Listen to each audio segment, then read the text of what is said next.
Hello, Brickman here, and before we get into the negative parts of the latest installment to the Marvel Cinematic Universe, Guardians of the Galaxy Volume 2, be sure to check out the best parts of the latest that's not the title. The best parts of Guardians of the Galaxy Volume 2. Great videos. It's the best parts of the video. Well, let's go over that for just kidding. No, we're gonna talk about the bad parts about this film. Spoiler warning, of course. So, without further ado, let's get into this. Yes, Guardians of the Galaxy 2. What a great continuement of Guardians of the Galaxy Vol 1. Yeah, but was it really so great, or was it trying too hard to be a little like the original film, and truly failed at doing so? Well, yeah, let me just give out my big opinion, as in, I think the first one was better than the second. No! Tell me what you guys think in the comments below, of course. But yeah, I think the first one was, like, more original, and obviously because it started the franchise of Guardians of the Galaxy. Much more fun, you know, better, like, everything. Once again, opening scene of this new film was better, but everything after that, woo! Yeah, no, it was still a good film, but, yeah, still the first one was better, even as far as music go, which, by the way, you know, a lot of people super hyped, including myself, for this Volume 2 of Star-Lord's mixtape, delivered from his mother, and, well, it didn't deliver quite as much as it did in the first film, because they already used up most of the exciting, super great songs from around the 70s. Mr. Blue Sky was a really good one, Surrender, although it was disappointing that Surrender was only used in the credits, and then it was just more, like, slower, like, they're still good songs, they're just, like, slower, and not, like, super exciting and gets you pumped like the ones in the first film. Now, what do I think about the supervillain? Once again, just another one of those one-time villains in the Marvel Universe that gets killed off immediately. I mean, of course, you could say he probably has a bigger role, considering he's, like, Star-Lord's father, sure. I mean, you have Ayesha, that's pretty good how she's actually gonna have a bigger role, not just her being a side villain. But now, which, by the way, having Ayesha and Ego in the same battle at the same time, I don't know, it was a lot at once, but ultimately, the final battle did get a little meh, just like that, you know? But having Ego as the main villain, I mean, sure, he's a cool guy, you know, like having a planet as a supervillain, even though he's not quite comic accurate, which unfortunately wasn't a full-out talking planet. He was a human inside of a planet. And then, like, them giving Star-Lord superpowers, I don't know, maybe a little bit of a stretch from the comics.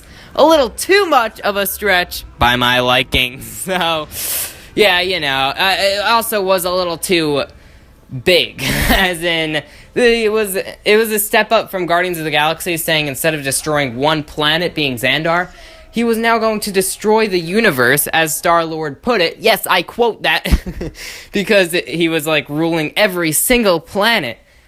Dang, what's the point of Infinity War, then, if he was already gonna do that? Please do tell. Yeah, well, I don't know about that whole plot. The plot was definitely much worse than the first film. And also the comedy, which, by the way, I felt like I was watching Boss Baby all over again. Dang, the potty jokes just got out of control. I was like, alright, when's Alec Baldwin gonna come in? Oh, yes, I'm a little Boss Baby.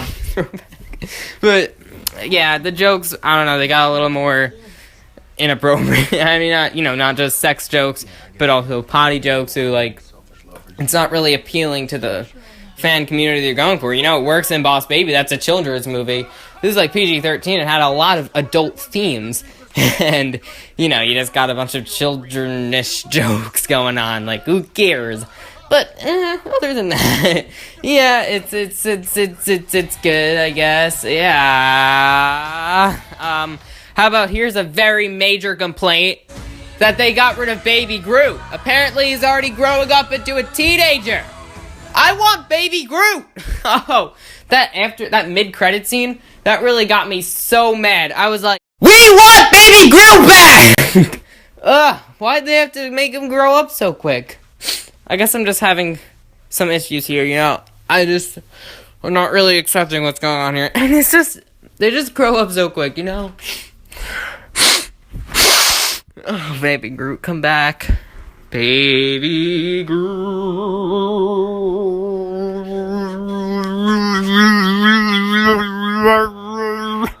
Anyways, how about Drax? How was his character carried on? Well, why am I bringing him up in the worst parts? That must mean a bad thing, doesn't it? Oh, it does. Yeah. I mean, I just feel like he was a little less action-based and a little more lovey-dovey, even though not necessarily lovey-dovey, because he was not saying he's in love with Mantis in any way, and he kept insulting her. Yeah, funny stuff. But, then he was just like, during the whole final battle, just standing by her side and then like carrying her away at the end. He like did hardly anything in this film, I feel like. However, his comedy was still brought about as a very good thing. Hey, I got no choice. I gotta mix in the good and the bad in some of these best and worst parts. It's almost like I'm just doing a full movie review in 2 different videos, isn't it? Wow! Alright, so that all being said, you guys tell me what you think of my thoughts, and you tell me your thoughts. Alright, yeah, did you think this was better or worse than the first Guardians of the Galaxy film? I think that's like the main thing to focus on here, because it's really, watching the movie, it almost makes you want to compare it so bad, just because of how similar they were trying to make it, and how much they were trying to improve, and how much they did accidentally deprove, if that's a word. So, that all being said, thank you very much for watching. Please remember to like, comment, and subscribe, and stay tuned for lots more videos coming real soon. Wait, one last thing. Just my overall thoughts on this movie, combining best and worst parts. For a full movie review, well, I'd overall say that this movie was a lot of fun, very entertaining, and yes, the first one was better, but they are still very close, the first and the second film. So tell me what you guys think. Bye!